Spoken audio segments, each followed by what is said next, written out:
কলিজায় লাগে রে, কলিজায় লাগে রে। ও প্রিয়া, ও প্রিয়া তুমি কোথায়, ও প্রিয়া, ও প্রিয়া তুমি কোথায়। বাংলাদেশ টেলিভিশনে আমি 14 বছর গান গাইতে পারিনি। স্তব্ধ করে দেয়া, কণ্ঠ রোধ করে দেয়া, শিল্পী সত্তাকে নষ্ট করে ফেলা, এটা কোথায় শিখেছে? আমার সুরে গান গাইলেন ওপার বাংলার কুমার শানুদা। আমি শানুদার ভয়েস যখন নিচ্ছিলাম, আমাকে বলে এদিকে আসেন, আমাকে আপনি করে বলছেন, দে না তোরা দে না সে মাটি আমার অঙ্গে মাখিয়ে দে না।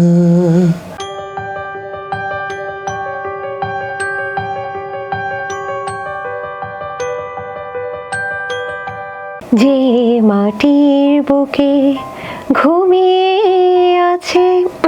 দর্শক, আমার মনে হচ্ছে আমি আরেকটু গাইলে আপনারা চলে যাবেন, তো আমি আর না গাই, তবে একটা গল্প বলতে আসছি।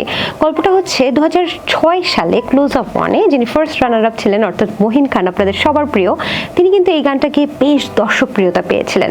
তিনি এখন কি করছেন, গানগুলো কি গান আসছে, সবকিছু কিন্তু জানার চেষ্টা করব তার কাছ থেকে। আজকে শিল্পীর কথার guest Mohin Khan, welcome to the show. কেমন আছেন? আলহামদুলিল্লাহ। আচ্ছা, আপনার অনেকগুলো পরিচয়, সেটা হচ্ছে সঙ্গীত পরিচালক, আমি জানি কিছুটা সুরকারও শুরু করছেন, সঙ্গীত শিল্পী তো আছেনই বটে, সেই সাথে সাথে আপনি কিছু মানে লিরিকও লেখেন, তাই তো? মানে গীতিকারও বলা যায় আপনাকে। তো আর কি, আর একটা পরিচয় আছে, আপনি নায়কও। না, এমন কিছু না। আমার পরিচয়, আমি গায়ক। সবচেয়ে বড় পরিচয়, আমাকে মানুষ চেনেন হচ্ছে আমি গান গাই, আমাকে শিল্পী, কণ্ঠশিল্পী হিসেবেই মানুষ চেনেন। এটা আমার সবচেয়ে বড় ভালো লাগা এবং এটাই আমার সবচেয়ে বড় আত্মপরিচয়। চমৎকার। এর পরে আরো একটা পরিচয় হচ্ছে উনি একজন শিল্পী। এর থেকে বড় তো আর কোনো পরিচয় হতে পারে না। আমাদের আমরা যারা শিল্পী মনা মানুষ, তারা মনে করি যে আমরা শিল্পী, এটা কাজের মাধ্যমে তৈরি হয়। আচ্ছা ভাইয়া, আমি একেবারে মানে প্রথম দু লাইন গেয়ে দর্শকদেরকে সবাই রাগ করে আছে আমার সাথে, তো আপনার কণ্ঠ থেকে প্রথমে এই গানটা একটু শুনতে চাই, কিছু না মনে করলে, দর্শক রাখার জন্য আর কি। নিশ্চয়ই। গানটি লিখেছেন শ্রদ্ধেয় নাসিমা খান, সুর করেছেন সেলিম আশরাফ স্যার। রোজ এখানে সূর্য ওঠে।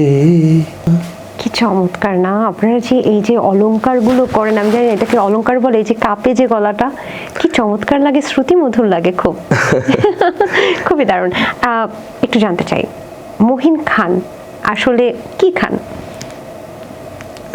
ব্রয়লার মুরগি বাদে সব খান, মানে হালাল হালাল হালাল সবকিছু খান। ব্রয়লার মুরগি কেন খান না? ব্রয়লার মুরগিটা আমি ফ্যাক্টরিতে যখন উৎপাদন হয় দেখেছি, এবং এদের যে ফিডিংটা করা হয়, বিশেষ করে চাষের অনেক কিছুই অনেকে জানে না, এদেরকে যে ফিডিংটা করা হয় এটা খুব, এটা নট অর্গানিক। এবং এটা কেন খায়, এটা কেন লিগ্যালিটি দিয়েছে Bangladesh, I don't know, but এটা শরীর এবং সবকিছুর জন্য হার্মফুল। এবং এটা অনেক থিসিসও হয়েছে, এটা নিয়ে রিপোর্ট হয়েছে, বাট আমার এটা পছন্দ না, আমি খাই না, এবং আমার বাসায়ও লজিক্যালি এটা খাওয়া হয় না। না, সেটা তো অনেকভাবেই হয়। আমি এতদিন শুনেছিলাম যে অনেকে বলে যে অনেক সময় অ্যান্টিবায়োটিক খাওয়ানো হয়, সেই ডিমগুলোকে আবার বিক্রি করা হচ্ছে, বা ব্রয়লার মুরগি দিয়ে অ্যান্টিবায়োটিক। আমি ছোট্ট, এটা মানে আমি এত হয়তো বৈজ্ঞানিক ব্যাখ্যা দিতে পারবো না, বাট একটা জিনিস জানি যে আপনি একটা মুরগিকে যদি এটা কি বলে 6 মাসে তার যে গ্রোথ হয়, সেটাকে যদি আপনি 3 মাসে গ্রোথ করেন, সে তার ডিম দিচ্ছে, এটা অর্গানিক ওয়েতে না, তাকে ফিডিং করা হচ্ছে, অনেক ধরনের মেডিসিন দেওয়া হচ্ছে, দেন যেটা আমি একই বাচ্চা যদি অর্গানিক ওয়েতে ডেভেলপমেন্টে যায়, সেটা যতখানি বাড়বে তার চাইতে 3 গুণ বাড়ে একটা ফার্মিং করা একটা মুরগিকে। আচ্ছা, তো এটা আচ্ছা, আমি জানতাম যে 3 মাস পর বা 4 মাস হয়ে গেলে এটা ওনাদের লজিক্যালি করে, না বাঁচে না, ওই যে ওদেরকে যেভাবে গ্রো করা হয়। এখন একটা আমাকে যদি ওই যে স্বাভাবিকের চেয়ে অতি স্বাভাবিকের চাইতে যদি অস্বাভাবিক কিছু খাওয়ানো হয়, তো আমারও গ্রোথ ঠিক ওরকমই হবে। আচ্ছা, স্বাভাবিক। তো বাসায় তাহলে ব্রয়লার মুরগি রান্না করা হচ্ছে না? তবে বাসায় কি রান্না করা হচ্ছে? ভাবি সবচেয়ে বেশি কি রান্না করে? সবকিছুই রান্না হয়, আমি দেশীয় সবকিছুই খাই, এটা নিয়ে কোনো সমস্যা নেই। আমি জানি আপনি খুবই মেইনটেইন করেন, এবং মজার একটা কথা কথা বলি। আজকে আমি যখন মানে শুনলাম যে মহিন খান আমার গেস্ট, তখন আমি আপনার সম্পর্কে পড়ালেখা করছিলাম এবং ইউটিউবে আপনাকে সার্চ করেছি মহিন খান ক্লোজ আপ 1। দেন আমি দেখলাম যে ক্লোজ আপ 1-এর সেই ফার্স্ট রানার আপ 2006 সালের সেই মহিন খান আর এখনকার মহিন খান এক ফোঁটাও পার্থক্য নেই, সেই রকম দেখতে, সেই রকম মানে বয়স বাড়ছে না কেন মহিন খানের? না, তখন ওজন আরো কম ছিল, শুকনা ছিলাম, এখন তো তাও ওজন আরো বেশি আছে। তবে হ্যাঁ, খাবারটা মেনটেন করি আমি, কিন্তু বলে না যে মানুষ ভাত খেলে হয়, তা না, আমি ভাত খাই, বাট সেটা 1 চামচ। এক চামচ? হ্যাঁ, 1 চামচ, এটাই ছিল। মানে আমরা আমাদের না, 4 চামচ না, ভাতের চামচ। কারণটা হচ্ছে যে আমাদের দেশে মেডিকেলি দেশে কিন্তু ডায়াবেটিক্সের পরিমাণ বেশি ভাত খাওয়ার কারণে, এবং আমরা পেট ভরে ভাত খাই। খাবারও যে মানে আমাদের ইসলামিক একটা নিয়ম আছে সুন্দর, যে পেটটা 1 ভাগ খেতে, 1 ভাগ পানি, 1 ভাগ খালি। তো আমরা আসলে এই পর্যন্ত খাই, তো আমি ওই এ পর্যন্ত খাওয়াটা খাই না, এই আর কিছু না, জাস্ট এটা। আর না, নরমালি সবকিছু খাই, কে বলছে খাই না, আমি 3 বেলা ভাতও খাই, বাট ওইটার পরিমাণটা কম। আমরা যেরকম গলা পরিমাণ খাই চুবিয়ে, ওইটা খাওয়াটা খাই না আমি। জিহ্বাকে কন্ট্রোল কিভাবে করেন আমি জানি না, তবে বাঙালির ভাত হচ্ছে না খেলে শান্তি হয় না। তো সেক্ষেত্রে আমি যতটুকু জানি যে মেইনটেনের ক্ষেত্রে আপনি ঘুমানো, পর্যাপ্ত ঘুমানো, সঠিক সময় মতো ঘুমানো, মোবাইল ফোন কম ব্যবহার করা, এগুলো মেইনটেন করছেন, ইজ ইট ট্রু? হ্যাঁ, আমার অ্যান্ড্রয়েড সেট বলা যায় একরকম নাই, হারবে সব শুনলে। হ্যাঁ, আমি আমার ফেসবুকিং বা ইচ এন্ড এভরিথিং, আমার অ্যাক্টিভিশন টিম আছে, তারা তোলে বা কাজ করে, আমার ওটাতেই প্রোফাইল আপলোড হয় বা কাজ করে। ইউজ করতাম না তা না, বাট আমার কাছে মনে হয় লজিক্যালি আমরা ফোনে খুব বেশি সময় ব্যবহার করছি। আমার গত বলা যায় যে 17 বা 18 বছরের ক্যারিয়ারে, যেহেতু গানের পিছনে শ্রম দিয়েছি, একটা ইন্ডাস্ট্রিয়াল কাজ করেছি, আমাদের রঙ্গন মিউজিক নামে একটা কোম্পানি আছে, সেখানে প্রায় 2 শতাধিক গান আমার সুর সঙ্গীতায়োজনে রিলিজ হয়েছে। আমি ফোনে বসি না তা না, বসি, বাট কোনো একটা সার্টেন টাইমে বা সারাদিনে মনে হলো একটা সময় বসি, কেউ SMS করলে সেটা রিপ্লাই দিই। আমার এটা নাই যে কেউ মানে SMS করেছে বা আমাকে ফেসবুকে মেসেজ করেছে সেটা রিপ্লাই পাই না, এটা খুব কম হয়েছে। আমার মনে হয় যে আমি বসলে যতটুকু চেষ্টা করি রিপ্লাই করি, বাট ওই যে প্রপার টাইমে, অনেকে জানেন সারাটা দিন ধরে মোবাইলের মধ্যে বসে থাকে, এইটা নাই আমার। অ্যান্ড্রয়েড সেট নেই? আছে, আর নাই না তা না, আমি অলওয়েজ ইউজ করি না। ওকে, ঘুম কিভাবে মেইনটেইন করছেন? এইটা ঘুমের কোনো মেইনটেনেন্স নাই, বাট যখন ঘুমাই একটু 6-7 ঘন্টা ঘুমানোর চেষ্টা করি। আচ্ছা, যখন মহিন খান, আমাদের যে কাজকর্ম, আমাদের যে গানের কাজ, আমরা শো শেষ করে ফিরি, আমাদের রাত হয়, আমাদের এই ঘুমের মেইনটেনেন্সটা কম, বাট যখন ঘুমাই প্রপার ঘুমানোর চেষ্টা করি। দারুণ। আপনি হয়তো একটা বিষয় জানেন না, আমি আপনাকে জানিয়ে দিচ্ছি, সেটা হচ্ছে মহিন খান যখন ক্লোজ আপ 1 হন বা ফার্স্ট রানার আপ হন, তখন আপনার বলতেও লজ্জা লাগছে, আপনার উপর অনেকে ক্রাশ খেয়েছিল, এটা কি আপনি জানেন কিনা? মানে অনেক তরুণীরা এত লিস্ট তো দেখি নাই। হ্যাঁ, জানিয়েছিল কি আপনাকে? হ্যাঁ, ফোনে বা বাই ফোন, এটা থাকতেই পারে। এটা একজন, আমরা যারা মিডিয়াতে কাজ করি বা আমরা শিল্পী মনা মানুষ যারা, দেখে গান শুনে তাদের ভালো লাগাটা প্রকাশ করতেই পারে। এটা আমারও কোনো নায়িকাকে পছন্দ হতে পারে, আমারও কোনো শিল্পীর ভালো লাগা থাকতে পারে, তো এক একজনের ভালো লাগাটা এক এক রকমের। বিশেষ করে আপনি একটা ইউনিক স্টাইল মেনটেন করেন, যেমন শাহরুখ খানের মতো করে চলে, সালমান খানের মতো করে চলে, তেমন মহিন খানও একভাবে চলেন, যেটা হচ্ছে আপনার চুলের স্টাইলটা, যে আপনি সবসময় ঘুরিয়ে একটা মানে জেল ইউজ করেন, ওয়াক্স ইউজ করি আর কি, ওয়াক্স ইউজ করেন, এবং সেই সাথে কারণ আমার চুলটা খুব কার্লি, এটা অনেকে খেয়াল করে নাই, বাট আমার চুল ছেড়ে দিলে, আমি যদি সেটআপ না করি, এটা খুব কার্লি হয়ে যায়, মানে খুব কার্লি থাকে। এই কার্লিটা মেইনটেইন করতে পারি না আমি, তো অনেক সময় সেট করে নিই, লুক সেট এই। ওকে, আর আরেকটা বিষয় হচ্ছে আপনার একটা টোল পরে, আমি যদি ভুল না করে থাকি, হ্যাঁ, টোল পরে এক গালে। আচ্ছা, তো সেক্ষেত্রে এই যে পাগলা ভক্ত বা নারী ভক্তরা কি করেছিল তখন সেই সময়টা, বা এখনো কি করে? পাগলা ভক্ত নেই আপনার? আমার ভক্তরা আমাকে প্রচন্ড ভালোবাসে, এবং এরকম কোনো ভক্ত আমার নাই যারা আমার সঙ্গে কোনো অশালীন কথা বলেন বা বলবো যে পাগলাটে, এরকম না। হ্যাঁ, অনেক ভক্ত আছেন ফোন দিয়ে আমার সঙ্গে কথা বলার পরে তাদের মানসিকতার পরিবর্তন হয়, যে না, ও তো এরকম না, বা ওই টাইপ অফ মানুষ না। দ্যাটস ওয়াই আমার এই ধরনের প্রবলেমসে খুব একটা পড়তে হয় না। আচ্ছা, আমি যতটুকু জানি যে মহিন খান আপনার আসল নাম না, মুহিন খান আমার আসল নাম না তা না, এটা আমার শর্ট ফর্ম। আচ্ছা। আমার পুরো নাম হচ্ছে KM আব্দুল্লাহ আল মুর্তজা মুহিন। কে মিন্স খান, মোহাম্মদ আব্দুল্লাহ আল মুর্তজা মুহিন। তো আব্বু এত বড় নাম রেখেছিল, তো খানটাকে যেহেতু সবাই আমরা খান পরিবারের, আমার ফ্যামিলি খান পরিবারের, তো আমার শর্ট নেমটার সাথেই খানটা জাস্ট আমি অ্যাড করেছি, যেটা ফার্স্টে ছিল। কারণ এত বড় নাম কোথাও লেখা সম্ভব না, এটা সার্টিফিকেটে কেন লিখেছে ইখতিয়ার আহমেদ মোহাম্মদ বিন বখতিয়ার খলজির মতো। কি দারুণ। আপনার নামটা কি কোনো সঙ্গীত পরিচালক বা কেউ রেখেছিলেন না, যে ছোট করে করা? মুহিন নামে যেহেতু চেনে, আমার ডাক আচ্ছা, নামে আচ্ছা। সবাই চেনেন, তো এই কারণে আমার ফ্যামিলির ডেজিগনেশনটা সাথে রাখা, আর কিছু না। আচ্ছা, একটা প্রশ্ন মাথায় আসলো হঠাৎ করে যে খান যার নাম থাকে, মানে পাশে খান থাকে, তাদের না আলাদা একটা অরা থাকে এবং তারা সবসময় ভালো ভালো পজিশনে চলে যায়, যেমন শাহরুখ খান, শাকিব খান, সালমান খান, আমির খান। খান মানেই সেরা এবং তাদের না একটা দাম্ভিকতাও থাকে, প্রাউড ফিল করে খান নিয়ে। আপনি করেন না? জন্মগত পেয়েছি হয়তোবা, আমি তো কারোর মতো। সাকিব ভাই কিন্তু নামটা তার মানে সে নিজে বানিয়েছেন, তার কিন্তু সাকিব খান নাম না। আচ্ছা। বাট আমার খানটা পারিবারিক, আচ্ছা, পারিবারিক, এবং এই নামটা চেঞ্জ করে না। আপনার কথা যেরকম বলেন যে নামটা কি আপনি অ্যাড করেছেন কিনা, না, আমি খান পরিবারের ছেলে, মুহিন আমার শর্ট নেম, আমি মুহিন খান নামে পরিচিত। এটা পরিবার থেকে এসছে, এতে দাম্ভিকতা বা অহংকারের কিছুই নাই। কারণ আমি মুহিন, এইটাই মানুষ চিনবেন। তো এখানে অহমিকা করার বা এর কিচ্ছু নাই। আমি খুব সাবলীল থাকি, কথা বলি, এবং আমার অফিসে মানে যে আসে তাকে লেখা থাকে যে এখানে প্রাণ খুলে কথা বলা যায়, তা আমি কথা বলতে পছন্দ করি। বাহ, চমৎকার।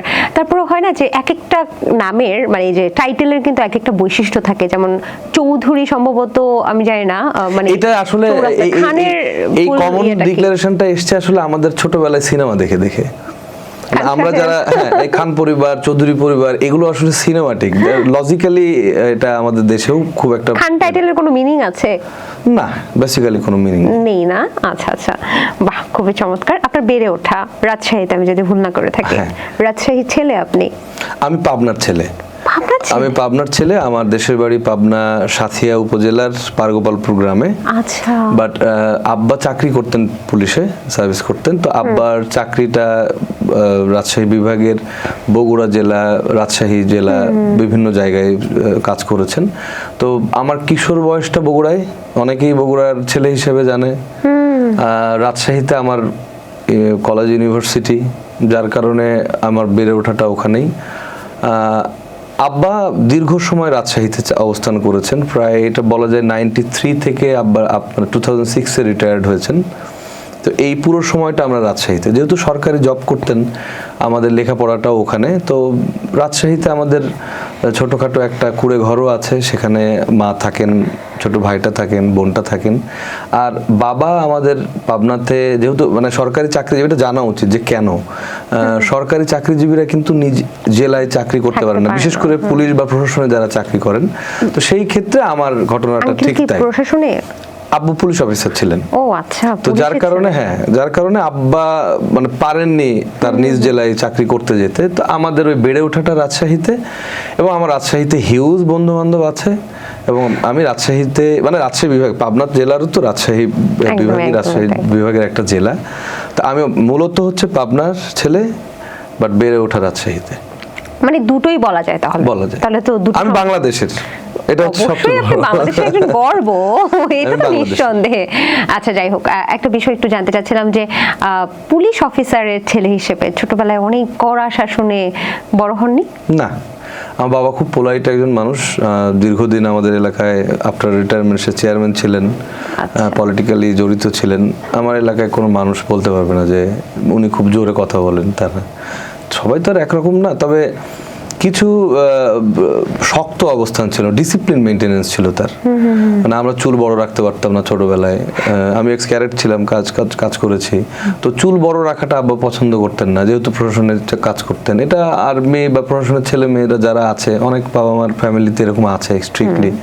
বাট আব্বু বড় চুলেও কখনো রাগ করেননি, কথা বল। আমি যখন যেহেতু গানের সঙ্গে জড়িত, মাঝে মাঝে চুল বড় করি, শুটিং এর জন্য দাড়ি রাখছি, এরকম করছি। সে দেখে যে আমার ছেলে ঠিক আছে কিনা, দ্যাটস ইট।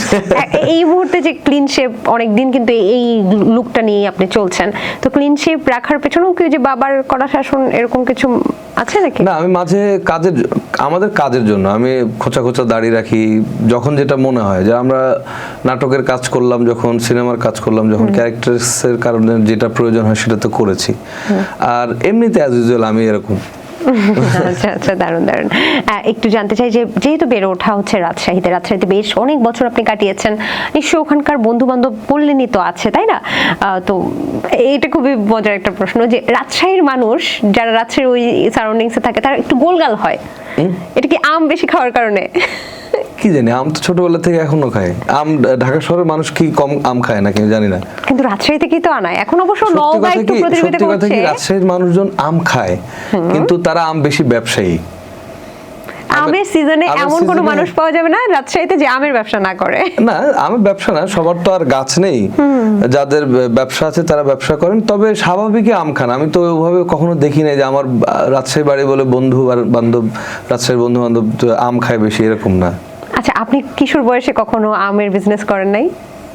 আমার একটা পেজ আছে আম রাজা নামে, ও আচ্ছা, ওখানে আমার ছোট ভাইরা এই বিজনেসটা কাজ করে, এখনো করছে। সিজন যেহেতু এটা আমটা সিজনাল টাইমে হয়, ওই সময় করে ওরা।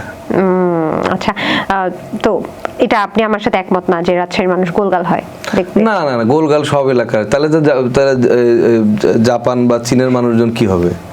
ওরা কি তাহলে সবসময় আম খায়? আচ্ছা, দারুণ।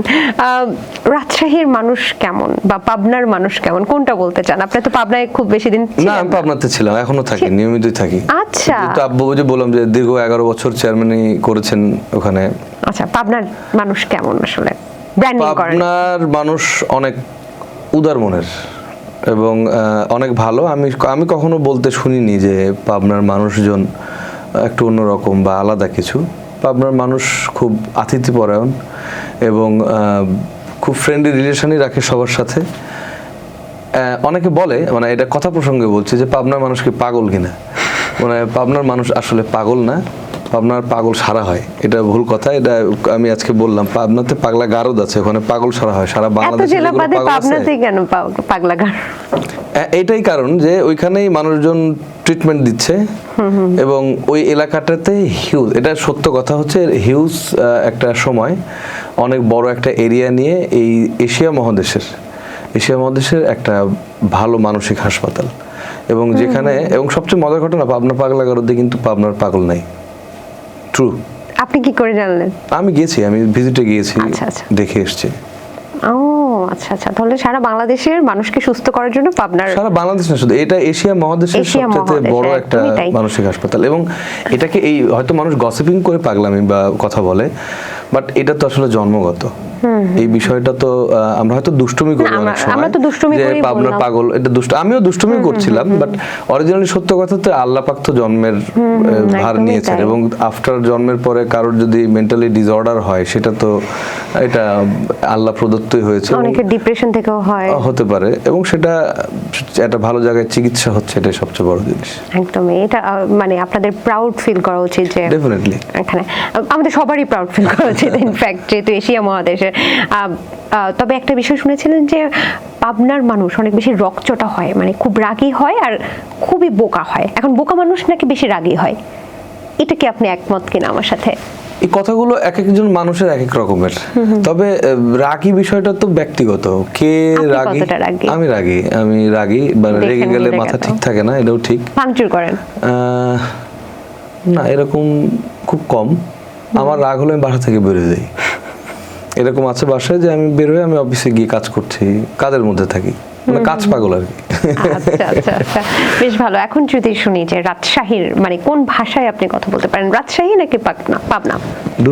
দুটোই পারেন, আবার বগুড়াও তো পারেন। হ্যাঁ, আমার একটা, এটা আমার ক্যাপাবিলিটি কিনা বলবো না, বাট আমার একটা ভালো দিক হচ্ছে যে আমি বাড়ি গেলে বাড়ির মানুষজনের সাথে বাড়ির ভাষায় কথা বলি, রাজশাহী গেলে রাজশাহীর বন্ধু বান্ধবের সাথে রাজশাহীর ভাষায় কথা বলি, এবং আমাদের ক্লোজ আপ ছেলে মেয়ে যেরকম অনেকে চিটাগাংয়ের আছে, ওদের সাথে কথা বললে শুনে বুঝি। এবং আমার ঢাকায় এসে আমার মনে আছে যে আমার প্রায় রুমমেট ছিল 4 জন চিটাগাংয়ের, ওদের সাথে চিটাগাংয়ের ভাষা শিখেছি। আমার এই ভাষা রপ্ত করার বিষয়টা একটু অন্যরকম, আমি কথা বলতে পারি। কটা ভাষায় কথা বলতে পারেন? বাংলা মানে ওই মানে চিটাগাং অঞ্চলের বাদে এদিকে রংপুর, বগুড়া, রাজশাহী, পাবনা, চাঁপাইনবাবগঞ্জ, উত্তরবঙ্গ পুরোটা একদম? মোটামুটি হ্যাঁ, উত্তরবঙ্গের ভাষায় কথা বলতে পারি। দারুণ। এখন তো আমার খুব জানতে ইচ্ছে করছে। আচ্ছা, আমি আপনাকে একটা বাক্য দিই, এটাকে যে কটা ভাষায় পারেন একটু যদি ট্রান্সলেট করে আমাকে একটু শিখিয়ে দিতেন। একটি মেয়ে রাস্তা দিয়ে হেঁটে যাচ্ছে, এটাকে পাবনার ভাষায় কি হবে? একটা ছেড়ে এদিক দিয়ে হাইটে যাচ্ছে। রাজশাহী? রাজশাহী হচ্ছে, রাজশাহী খুব একটা পার্থক্য নাই, একটা মেয়ে এদিক দিয়ে হাইটে গেল নাকি, আচ্ছা এরকম। আচ্ছা, বগুড়া? রাজশাহী বগুড়ার ভাষায় বলে বেটি বলে মনে হয়। হ্যাঁ, সেরিও বলে। আচ্ছা আচ্ছা। এই সেরিটা এদিক দিয়ে হাইটে যাচ্ছে। আর চাঁপাইনবাবগঞ্জ? চাপায়ের ভাষা আরো একটু ডিপ। চাপায়ের ভাষাটা ওরা মানে মেয়েই বলে। এটা এভাবে বলবো, একটা মেয়ে এদিক দিয়ে হেঁটে যাচ্ছে, তাই তো? বেডিটা এদিক দিয়ে হাইটে গেল নাকি বে, এটা হচ্ছে। দারুণ। আর কোনো ভাষা পারেন? কথা প্রসঙ্গে আসলে চলে আসলে। নোয়াখালী পারেন? না না, এটা খুব কঠিন, বাট বুঝি। বুঝেন? বুঝি, হ্যাঁ। আচ্ছা, 5 টাকাকে নোয়াখালী ভাষায় কি বলে জানেন? 5 টাকাকে, 5 টাকাকে কি বলে? হাসটিয়া। হাসটিয়া, হাসটিয়া, হ্যাঁ। আচ্ছা, আমি ছোটবেলায় খুব দুষ্টু ছিলাম, এটা রাজশাহীর ভাষায় কি হবে? আমি ছোটবেলায় খুব হাইন্টা ছিলাম। হাইন্টা? হাইন্টা এটা কি? বুঝি, ওটার অর্থ দুষ্টু মানে হাইন্টা। ওকে, তো এটা পাবনার ভাষায় কি হবে? পাবনা ভাষায় দুষ্টুই বলে। দুষ্টু। আমি অনেক দুষ্টু ছিলাম। ছিলাম মানে উচ্চারণটাতে ছিলামটা থাকে না। ছিলাম। ছিলাম। আমি অনেক দুষ্টু ছিলাম। আমি অনেক দুষ্টু ছিলাম। ওনারা একটু টেনে কথা বলে, তাই না, শেষের দিকে পাবনার দিকে? একটু মানে অনেকে ভাষা একটু মজা লাগে আর কি। পাবনার ভাষা শুনতে অনেক মজা লাগে, বলতে অনেক মজা লাগে। তোমাক তোমাক কেমন তুমি কিরাম আছো? তুই কিরাম তুমি আছো? কিরাম আছো? মানে তুমি কেমন আছো আর কি। একদমই। আর যদি আমি একটু দুষ্টু ছিলাম, এটা যদি চাঁপাইনবাবগঞ্জে কেউ বলতো? ওরাও দুষ্টুই বলে। দুষ্টুই বলে, আচ্ছা আচ্ছা, বেশ ভালো। এবার একটা মজার টাস্ক, সেটা হচ্ছে আমি জানি না আপনি বলবেন কিনা, রাজশাহীর ভাষায় একটা ট্রান্সলেট করতে হবে, এটাই লাস্ট। হ্যাঁ, সেটা হচ্ছে, আমি বিবাহিত, আমার সুন্দরী একটা বউ আছে, আমি অনেক সুখী আমার বউকে নিয়ে, কোনো সুন্দরী মেয়ে বিবাহিত অবিবাহিত আমাকে নক করবেন না। অনেক বড়, এটা তো মুখস্থ করতে হবে। কিছু না, আপনার মতো করে বলেন। মানে কনসেপ্টটা হচ্ছে, আমি বিবাহিত, আমার একটা ঘরে সুন্দরী বউ আছে, কোনো বিবাহিত অবিবাহিত সুন্দরী মেয়েরা আমাকে নক করবেন না, আমার বউ রাগ করে। আমি যেহেতু বিবাহিত, আমাকে নক দেন না, বুঝলেন? আমি বিবাহিত আছি, বিবাহিতই থাকতে চাইছি। ঘরে সুন্দরী বউ? ঘরে সুন্দরী বউ টানেন না, আমি আমার বউ দেখলে পারে কিছু মাইন্ড করতে পারে, বাদ দেন। ও ওয়াও, দারুণ দারুণ দারুণ। যাই হোক, ভাবির কথা যখন চলে আসলো, ভাবিকে আমি যতটুকু জানি যে আপনি খুব ছোট বয়সে একদম ক্যারিয়ার শুরুর দিকেই বিয়ে করে ফেলেছিলেন, এবং কিছু না মনে করলে ভাবির সাথে কি প্রেমের বিয়ে ছিল কিনা? হ্যাঁ, পারিবারিক। এটা কি ক্লোজ আপ ওয়ানের পরে পরে করলেন? আচ্ছা, আমরা কি জানতে পারি মানে পরিচয়টা বা কিভাবে কি হয়েছিল? আমার একটা জিনিস গুড কিনা আমি জানি না, বাট আমি পার্সোনাল লাইফে ইন্টারফেয়ার নিয়ে খুব একটা কথা বলি না। আচ্ছা। আছি, আলহামদুলিল্লাহ ভালো আছি, 2টো ছেলে আছে, মাশাআল্লাহ, মিষ্টি একটা পরিবার, আমার পরিবারটাকে নিয়ে আমি ভালো আছি। তো বাহ, খুবই চমৎকার। আপনার কোনো গোপন প্রতিভা আছে কিনা? না, আমার যা প্রতিভা সব প্রকাশিত। মানে অনেকে আছে না যে যারা সঙ্গীত শিল্পী, তারা মুখ দিয়ে বিভিন্ন ইনস্ট্রুমেন্টাল বাজাতে পারে, এরকম কোনো গোপন প্রতিভা আছে? না না, এরকম কিছু নাই। বা অনেকে দেখেছিলাম, সম্ভবত যদি ভুল না করে থাকে, ক্লোজ আপ ওয়ানেরই একজন গ্লাসকে বাজাতে পারে। আমাদের হ্যাঁ, অবন্তী স্মৃতি, হ্যাঁ, ও যে কাপ বা এইগুলো দিয়ে হয়তো টেবিলে আমরা যেরকম বন্ধু বান্ধব থাকে না, যে বসলে একটু মানে নিজে এটা তবলা বানাই ফেলি, এরকম আর কি। আচ্ছা আচ্ছা আচ্ছা। সিনেমায় অভিনয় করেছিলেন এবং নাটকেও সম্ভবত করেছিলেন, আমি যদি ভুল না করে থাকি। গায়ক থেকে হঠাৎ করে নায়ক হওয়ার ইচ্ছাটা কিভাবে জাগলো? নায়ক হওয়ার জন্য কাজ করিনি, আর গায়ক হওয়ার জন্য কাজ করিনি, দুটোই হচ্ছে আমি গান গাই, যেহেতু গান গাইবার জন্য চেষ্টা করেছি, এখনো চেষ্টা করে যাচ্ছি। আর এইটা জীবন পাখি একটা চলচ্চিত্র রিলিজ হয়েছিল 22 সালে। এটা আত্মহত্যা প্রতিরোধমূলক একটা ছবি ছিল, যেটা গভর্নমেন্টের একটা প্রজেক্ট ছিল সারা বাংলাদেশে স্কুল কলেজগুলোতে আত্মহত্যা প্রতিরোধমূলক একটা সিনেমা ছিল জীবন পাখি। এটা বেশ আলোচিত একটা ছবি ছিল ওই সময়ের, যেন বাচ্চারা আত্মহত্যা না করে। তো আমার কাছে টপিকসটা ভালো ছিল এবং আমি কাজ করেছিলাম মূলত একটা শর্ট সিনারিও ছিল ওইখানে। আমার ওর মধ্যে একটা গান ছিল, জীবন পাখি শিরোনামের যে গানটা ছিল, আর পাশাপাশি আবুল কালাম আজাদ ভাই সহ অনেকেই প্রসিদ্ধ যশা কাজ করেছেন। আমার গল্পটা ছিল খুব ছোট, তা আমি আসলে গল্পের মানে থাকে না একটা গল্পের মধ্যে একটা ছোট্ট প্রাণ, গল্পটা আমার পছন্দ হয়েছিল। তো আমি আসলে 7 দিন শুটিংয়ে গিয়েছিলাম, এটা উত্তরবঙ্গে শুটিং হয়েছে, রাজশাহী গোদাগাড়ি থানায় শুটিং হয়েছিল তো সেই সময়। তো আমি আসলে মূলত আমার যেহেতু টুকটুক করে কাজ করা হচ্ছে, আমাদের বন্ধু বান্ধব সিনেমার প্রডিউসার ডিরেক্টর কাজ করছেন, তো আমি আসলে মূলত বলা যায় যে একটু শখ থেকে যে দেখি কি হয়। তো আমি যেহেতু দেশের একটা সামাজিক দায়বদ্ধতার থেকে ছিল যে আমি যেন একটা মেসেজ দিতে পারি যে কেউ যেন আত্মহত্যা না করে, তো আমার মূলত টার্গেট ছিল এরকম। তো আমরা চেষ্টা করেছি ওটার মাধ্যমে মেসেজ দেওয়ার, যেন কেউ যেন আত্মহত্যা না করে। আচ্ছা, তারপরে কি আর অভিনয়ের না, আমি অভিনয়ে কন্টিনিউটি রাখতে চাই না। কন্টিনিউটি রাখতে চাই না বলতে এরকম যে করছি না তা না, আমি একটা স্ক্রিপ্টে কাজ করছি অলরেডি ফেরারি ফরহাদ ভাইয়ের, আমাদের পাবনার ভাষায় সাওয়াল, আমরা যেটা পাবনার ছেলেকে বলি যে সাওয়াল। সাওয়ালে কাজ করছি এরকম যে ছেলেটা পাগলাটে, দুষ্ট, চেয়ারম্যানের ছেলে, এবং এলাকায় সে পাগলামি করে, বাট তার মধ্যে একটা জিনিস সে ন্যায়পরায়ণ, এবং সে কোনো অসংলগ্ন অসঙ্গতি কোনো কিছু দেখলে সেটার বিরুদ্ধে রুখে দাঁড়ায়। মানে এটা আমার ক্যারেক্টার, বেসিক্যালি আমার ব্যক্তিগত ক্যারেক্টার। একদম মিলে গেছে, চেয়ারম্যানেরও ছেলে। আমারও যেহেতু এটা পছন্দের, ফেরারি ভাইকে স্ক্রিপ্টটা নেয়ার পরে পড়লাম যে 7 পর্বের একটা সিরিজ হচ্ছে। কোথায় দেখাবে এটা? এটা আমাদের চ্যানেল থেকেই যাচ্ছে। 7 পর্বের একটা ধারাবাহিক না ঠিক, এটা লাইক অ্যাজ ওয়েব সিরিজের মতো। তো আমি এটার পিছনে কাজ করছি আগে নিজেকে ঝালাই করার জন্য। আমি গান গাওয়ার ব্যাপারে যেরকম সাবলীল, অভিনয় করতে গেলেও সেটার জন্য আমাকে শিখতে হবে। আচ্ছা, আমি প্রথম কাজ করতে গিয়ে জীবন পাখিতে মনে হয়েছে না আমার এখনো তৈরি হওয়ার সময় হয়নি, আমার আরো কিছু সময় শিখতে হবে। আমার বন্ধু বান্ধব আছে হয়তো অনেকেই কাজ করছেন এখন, বাট আমি এখনো শিখে উঠতে পারিনি, চেষ্টা করছি, দেখা যাক কত দূর আগাতে পারি। দারুণ। তাহলে ভবিষ্যতে আমরা আস্তে আস্তে দেখতে পাবো মহিন খানকে বিভিন্ন নাটক বা সিনেমাতে, দেখা যাক ইনশাআল্লাহ, আমরা সেটাই আশা করি। তবে মহিন খান ক্লোজ আপ 1 থেকে যখন উঠে আসেন, বা মহিন খান আসলে যতটুকু ভালো কাজ করছেন, তার ভয়েস বলেন বা তার কোয়ালিটি বলেন, বা আপনি রাষ্ট্রীয় সম্মাননাও পেয়েছেন একটা সিনেমার গানের জন্য, তো সেক্ষেত্রে আপনি যে স্থানে থাকার কথা একজন গায়ক হিসেবে, সেই মূল্যায়নটা কি বাংলাদেশ আপনাকে করতে পারছে? খুব ক্রিটিক্যাল কোশ্চেন, একটু গুছিয়ে বলতে হবে, কারণ আমাদের তো এখন আনকাট কথাবার্তা বলতে হয়, কথাবার্তা বলতে গেলেও আবার সেন্সর রাখতে হয়।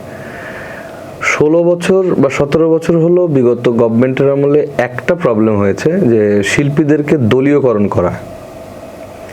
এই দলীয়করণ করার কারণে অনেক ভালো শিল্পীও ঝরে গেছেন। আবার আমি 21 সালে পদ্মাপুরম চলচ্চিত্রে ন্যাশনাল অ্যাওয়ার্ড পেলাম, সেটা শুকিয়ে যাওয়া পদ্মা তীরবর্তী মানুষের প্রেক্ষাপটের গল্প ছিল। তো দেশটা তো আসলে আপনার সকলের। এখন কেউ যদি একপক্ষীয় কাজ করে তাহলে আর এক পক্ষ কিন্তু পুরোপুরি বঞ্চিত হচ্ছেন। তো ধরেন আপনি একটা দল করেন, সেই দলের গুণগান আপনি করতেই পারেন, সেটা আপনার ব্যক্তিগত, কিন্তু আপনি যদি একটা আধুনিক গান করেন বা একটা ফোক গান করেন যেখানে কোনো দলের কথা লেখা নাই, তাহলে সেই ছেলে মেয়েটাকে আপনি কোন দৃষ্টিতে দেখবেন? সে কি কোনো দলের হলো?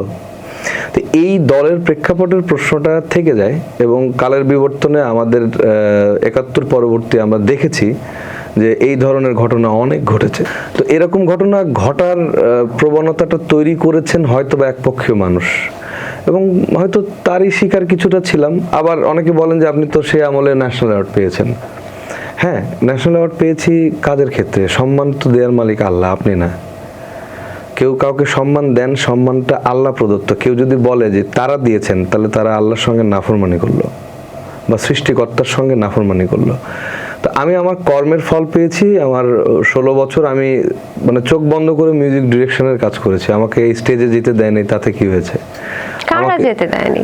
স্তব্ধ করে রেখেছিল প্রশাসনিকভাবে। যেরকম বাংলাদেশ টেলিভিশনে আমি 14 বছর গান গাইতে পারিনি, কারা করেছিল? এই প্রশ্নটা তো আমারও। আমি কাউকে দোষ দিচ্ছি না, বাট আমার 2006 আমরা রিয়েলিটি শোতে আসলাম। এনটিভি যেহেতু ফালু ভাই তখন চেয়ারম্যান, উনি বিএনপি মনা মানুষ ছিলেন, আমাদেরকে এক পক্ষ একদিকেই নিয়ে গেছেন। আবার কিছু মানুষ সেখান থেকে সরে এসে সাবলীলভাবে কাজ করেওছেন। আমার যেহেতু ফ্যামিলি পলিটিক্যাল ছিলেন, হয়তো সেটাই কারণ হতে পারে। দ্বিতীয়ত আমি পলিটিক্যালি ইনভলভ ছিলাম কি ছিলাম না সেটা জনগণ জানেন, বাট আমাদের দেশে পলিটিক্যাল সিচুয়েশন, আপনি ভোট তো দেন, কাউকে পছন্দ করে তো ভোট দেন, তো সেটা তো আপনার ব্যক্তিগত, সেটার সাথে সংস্কৃতির বিচরণের কেন প্রভাব থাকবে?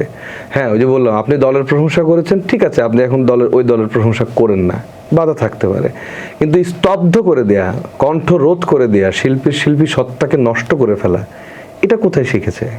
এটা কোন রাজনীতিতে এসছে? এটা কখনো হয় নাই, কিন্তু বিগত সরকারের আমলে এটা হয়েছে, নিজ চোখে দেখেছি এবং আমি সেই পরিস্থিতির শিকারও।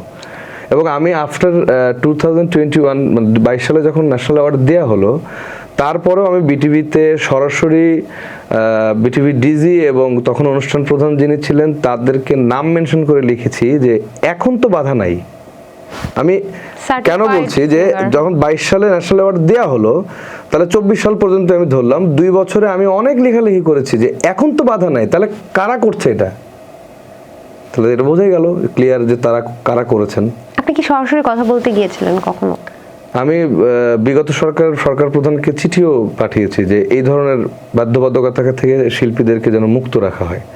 আমি আমার ব্যক্তিগত, আমি জাতীয়তাবাদের দলের চেতনায় বিশ্বাসী, আমি ভোট দেব, সেটা আমার ব্যক্তিগত বিষয়, কিন্তু আমি কাউকে কটাক্ষ করব কেন? আমি কাউকে ছোট করব কেন?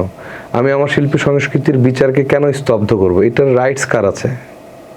এটা কোনো সরকার প্রধানের রাইটস থাকে না, এটা সরকার প্রধানরা আসলে করে না, এটা সত্য কথা। এটা আমি আমার জীবনের গত 17-18 বছরের ক্যারিয়ারে দেখেছি। সরকার প্রধানের কাজ না যে শিল্পী কে গান গাইছে, কে অভিনয় করছে, কাকে দেখছে, না, এর পেছনে নেপথ্যে কিছু সংগঠন থাকে, তারাই এই জিনিসগুলোকে একপক্ষীয় করে ফেলে, ওই দলের এরকম, এবং তাদেরই হাতে ওই মন গড়ার যে লিস্ট থাকে যে এরা কালো তালিকাভুক্ত। এই নামের কোনো তালিকা কখনো হয় না। তালিকাভুক্ত হয়েছিলেন? কালো তালিকাভুক্ত?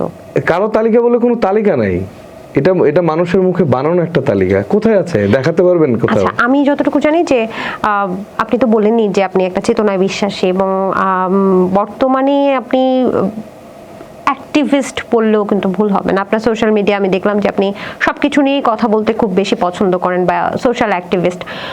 যদি বর্তমান পরিস্থিতি বিচার করি, তাহলে এই মুহূর্তে বা এই যে এখন যে চলমান প্রক্রিয়া চলছে, এই মুহূর্তে শিল্পীদের আসলে কি অবস্থা, আমি আপনাকে দুটো ঘটনা রিলেট করতে পারি। একটা হচ্ছে আমি জানি না এটা কতটুকু সত্য, একটা ভিডিও আমরা দেখলাম যে একজন শিল্পী স্টেজ থেকে দেয়াল টপকে চলে যাচ্ছিলেন কনসার্টে। আরো কিছু বিচ্ছিন্ন ঘটনা কিন্তু আমরা সোশ্যাল মিডিয়াতে দেখেছি। এইগুলোকে আপনি কি বিশ্লেষণ করতে চান কিনা? কোনো আমলে প্রচার হয়, যেরকম আমি তীব্র নিন্দা জানাই যে সকল প্রতিষ্ঠানে এই 5ই আগস্টের পরে, বিশেষ করে শিল্পী সংস্কৃতির সঙ্গে যারা জড়িত, সে সকল প্রতিষ্ঠানে কিন্তু আগুন দেওয়া হয়েছে, সে সকল প্রতিষ্ঠানকে পুড়িয়ে দেওয়া হয়েছে। তো সংস্কৃতি স্তব্ধ করার রাইটস কে দিল? এটা তো আমারও প্রশ্ন। আচ্ছা, গেল বিগত সরকারের, তাহলে একপক্ষীয় মানুষ কিছুটা স্তব্ধ করেছেন, আর কেউ আবার দেখিয়েছেন যে না, এটাকে বন্ধ করা হোক, স্তব্ধ করা হোক, তা না হলে পরে হয়তো এই সংস্কৃতিটাকে বিচরণ করতে দেবে না। তো আমি একপক্ষীয় কি আপনি আর এক পক্ষীয়, ডাজন্ট ম্যাটার। আমি গান গাইলে কি আপনি শোনেন নাই? অবশ্যই শুনছি। তো তখন কি আপনি কোন দলের এটা দেখেছেন? তো অভিনয় করেন যারা, তারা ধরেন যে একটা সার্টেন নেতাকে তুলে ধরলো, আর এক নেতাকে আরেকজন তুলে ধরলো, তো এখানে মানে বিচরণের কি সমস্যা? তারাই তো, এই দেশটা তো তারও আমারও, কিন্তু স্তব্ধ করে দেওয়ার রাইটস তারা কোথা থেকে পেল? আমার প্রশ্নটা হচ্ছে এইখানে, যে আমি জীবন পুড়িয়ে মারবো, আমি একটা কথার ভাষাই বলি, এটা খুব মর্মাহত আমাদের দেশের ঘটনা, যে ময়মনসিংহ ভালুকায় একটা ঘটনা ঘটলো, মানুষ পুড়িয়ে মারলো। এটা সত্য কথা। আমি একজন মানুষ হয়ে আমি এটা একটু ইসলামিক কেন্দ্রিক বলছি এই কারণে যে আমরা ছোটবেলায় গল্প শুনেছি, এখনো জানি যে আমার নবী করিম সাল্লাল্লাহু আলাইহি সাল্লামকে পথের কাঁটা দিতেন এক বুড়ি, এবং তিনি সেই বুড়ির হাজারো কাঁটা সামলিয়ে তাকে যখন অসুস্থ হয়েছিলেন দেখতে গিয়েছিলেন। তো তিনি শিক্ষা দিয়ে গেছেন শান্তির। আর আমরা দেখছি কোন অশান্তি, যেখানে মানুষই মানুষকে পুড়িয়ে মারছে। তো এই দেশে একটা অপসংস্কৃতি বা পাশ্চাত্য দেশের সংস্কৃতির প্রভাব খাটানোর জন্য কিছু কিছু সময় এই ধরনের ঘটনা বিচ্ছিন্নভাবে ঘটছে। এটা সামগ্রিক নয়, এটা সবাই আপনার সবার জন্য না, এটা খুবই কম, এবং এটাকে প্রতিরোধ করা সম্ভব কণ্ঠ দিয়ে। আমি যেহেতু গান গাই, আমি যেরকম আগস্টের গান গেয়েছি, জুলাই যোদ্ধাদেরকে নিয়ে, আমি প্রকৃত বাংলাদেশকে নিয়ে কাজ করেছি। তো আপনি কাউকে কটাক্ষ করেন না। আমাদের দেশে সোশ্যাল মিডিয়াতে একজন আরেকজনকে খুব ছোট করে ফেলি। একজন মানুষ হয়ে মানুষকে ছোট করাটা পৃথিবীর সবচেয়ে নিকৃষ্ট কাজ। আপনি গালি দেওয়া বন্ধ করেন, আপনি মানুষকে মানুষ ভাবেন, দেখবেন আপনি আপনার একজনের সাথে ভালো ব্যবহার করছেন। দ্যাটস ইট, আর কিছু না। দারুণ বিশ্লেষণ। আপনার কাছ থেকে আরো অনেক কিছুই জানার আছে। আমার মনে হয় যে একটু গুরুগম্ভীর কথা বলেছি, এবার আমরা একটু গেমসের দিকে যাই। তারপর আরো কারণ আপনার কাছ থেকে কেন জানার আছে, কারণ আপনি একজন সচেতন শিল্পী, এই ট্যাগটা আমি আপনাকে দিচ্ছি। এবং সেই সাথে সাথে আপনি একজন, মানে আমার মনে হয় যে প্রত্যেকটা শিল্পী সত্তার সচেতনতা বা দেশপ্রেম এই বিষয়টা আসলে বুকের মধ্যে ধারণ করা উচিত। নিশ্চয়ই নিশ্চয়ই। আমি আপনাকে একটা জার দিচ্ছি, এই জারটা আপনাকে তুলতে হবে এবং এখানে কি লেখা আছে তারপরে আমি টাস্কটা বলছি। এই যে এই জারটা, মানে এখানে প্রশ্ন আছে, একটা তোলেন। আচ্ছা, ব্লুই তুললাম। ব্লু আপনার ফেভারিট? হ্যাঁ, ফেভারিট। ওকে, কি লেখা আছে? মন ভাঙা, ঝালমুড়ি, ফুচকা, ফুটপাত। আচ্ছা, এইবার হচ্ছে মজার একটা গেমস, যে এই চারটা লাইন দিয়ে হুট করেই যদি ইনস্ট্যান্ট একটা গান বানানো যেত তাহলে কি হতো? লিখতে হতো, আগে তো লিখতে হবে, না লিখে ইনস্ট্যান্ট যা আসে, বা আপনি কোনো সুরটাকে নকলও করতে পারেন, যে কোনো এক্সিস্টিং সুর।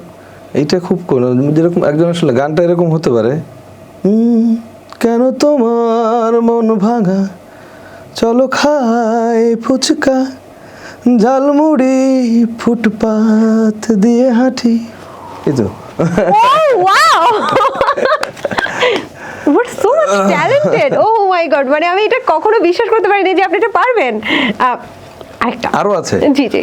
নীলটা আমি সরিয়ে রাখছি। হ্যাঁ। তো একটার পর একটা তো তুলতে হবে, মানে সবগুলো তুলতে হবে না, তিনটা। ওকে। Oh my god! কঠিন কঠিন প্রশ্ন আসবে। আচ্ছা, আচ্ছা, গার্লফ্রেন্ড, ছলনা, হতাশা, কাতর। ওকে। পুকি মনে হয় না? পুকি। হ্যাঁ। ওই যে আমরা জেনজিরা যেটা বলি পুকি। ওকে। এটা নিয়ে কি করতে হবে? যে কোনো একটা প্রেমের গান হতে পারে অথবা বিরহের গানও হতে পারে। পুকি শব্দটা আসলে একটা অন্যরকম তো। পুকি কিন্তু এখন গার্লফ্রেন্ড বয়ফ্রেন্ডকে ভালোবেসে জেনজিরা বলে পুকি। তোমার নাম নাকি পুকি, গার্লফ্রেন্ড নাকি ছলনা, কাতর নাকি হতাশা, নাকি তুমি, তোমারই প্রশ্ন। Oh my god! Amazing. Last one. I hope so আপনি এটা এনজয় করছেন। আমি কথাগুলো সাজানোর চেষ্টা করছি যে ও মাই গুডনেস, এত কঠিন question. Traffic, rickshaw, jam, mobile, Facebook. প্রেমটা কিন্তু ওখানেই হয়, রিকশায়, জ্যামে, ট্রাফিক। সিগন্যাল আর ট্রাফিক, রিকশা নাকি সাইকেল, জ্যাম, মোবাইল আর ফেসবুক, সবখানেই তুমি। অ্যামেজিং। এবং আমি খুবই অবাক হয়েছি যে আপনি এত তাড়াতাড়ি এত সুন্দরভাবে একটা গল্প দিয়ে গান করে ফেলছেন। সেটা সত্যি ট্যালেন্ট না থাকলে কিন্তু সম্ভবই ছিল না। Thank you so much. আমরা এবার আবার একটু প্রশ্নে চলে যাই। বর্তমানে সঙ্গীত পরিচালক বা সঙ্গীত শিল্পী কিন্তু অনেকেই আছেন যারা খুব ভালো ভালো কাজ করছেন। আপনিও তো বেশ অনেকগুলো প্লেব্যাক সং করেছেন। মহিন খান কেন আসলে ওই পর্যায়ে যেতে পারছে না? যেমন ভক্তরা চায় আপনাকে যে প্রীতম হাসানের মতো আপনি কিছু মিউজিক ডিরেকশন করে একদম পুরো মুখে মুখে সবার গানটা চলে যাক। যদিও আপনার গানটাও একসময় সবাই শুনেছে বা মুখে মুখে ছিল। আমরা যদি বলি প্রীতম হাসান, ইমরান মাহমুদুল, তো ওই পর্যায়ে কেন মহিন খান যেতে পারছে না? ইমরান আমার সুরেও গান গেয়েছে, এবং সবচেয়ে মজার ঘটনা হচ্ছে আমি প্রাতিষ্ঠানিক ওয়েতে কাজ করেছি। আমার কাজ করার ধরনটা ছিল একজন সঙ্গীত পরিচালক, যেহেতু আমি বললাম যে আমার স্টেজটা তখন একটা বিরতির মধ্যে পড়ে গিয়েছিলাম, তো আমার সেই বাধাটাকে আমাকে তো পার করতেই হবে। তো সেক্ষেত্রে আমার সঙ্গীত আয়োজনে 1.5 শতাধিকের উপরে শিল্পী গান গেয়েছেন, এপার বাংলা ওপার বাংলা। এর চাইতে বড় অ্যাচিভমেন্ট বাংলাদেশে আর কোন শিল্পী সঙ্গীত পরিচালকের আছে আমাদের বয়সী? আচ্ছা, এটা আমারও প্রশ্ন আপনাকে, আপনি এটার উত্তর দিয়েন।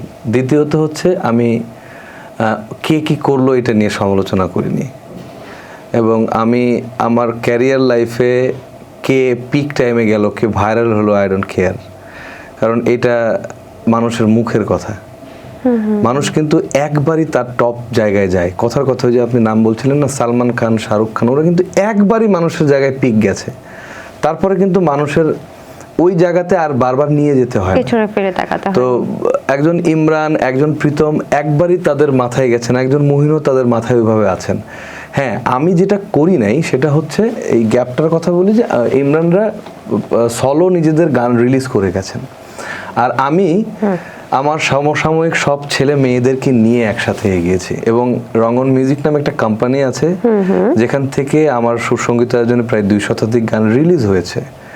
এটা কিন্তু তারা করে নাই, তারা নিজেদের কাজ করেছেন, এবং আমি তাদেরকে সাধুবাদ জানাই। আমি তাদেরকে নিয়ে কোনো গসিপিং করতেও চাই না। তারা তাদের ভাইরাল কাজ নিয়ে কাজ করেছেন, কিন্তু আমি একটা প্রতিষ্ঠান গড়ার লক্ষ্যে কাজ করেছি, এবং সেটা থেকে একটু ভাইরাল বলতে তাহলে কি প্রীতম হাসান বা না, ওরা ওদের কাজ করছে, ভাইরাল কাজ করছে এরকম? ওরা প্রাতিষ্ঠানিকভাবে ওদের কোম্পানির যারা যেসব কোম্পানি থেকে গান করছেন, গান রিলিজ করছেন, তাদের মতো তারা আছেন। আমি যেহেতু আমার স্টেজটা বা আমার সলো গান নিয়ে তখন চিন্তা করিনি, আমি চিন্তা করেছি যে ওকে ফাইন, আমার অ্যাজ এ মিউজিক ডিরেক্টর তাহলে আমাকেও তো কিছু কাজ করতে হবে। আমি আমার শুধু কাজ করিনি, আমি আমার পরিব্যাপ্তিটা ছিল সবাইকে নিয়ে। আমার মনে হয় রিয়েলিটি শোয়ের 2005 থেকে 2012 বা 14 পর্যন্ত একটা রিয়েলিটি শোর ছেলে মেয়ে নাই যারা আমার সুরে গান গায় নাই।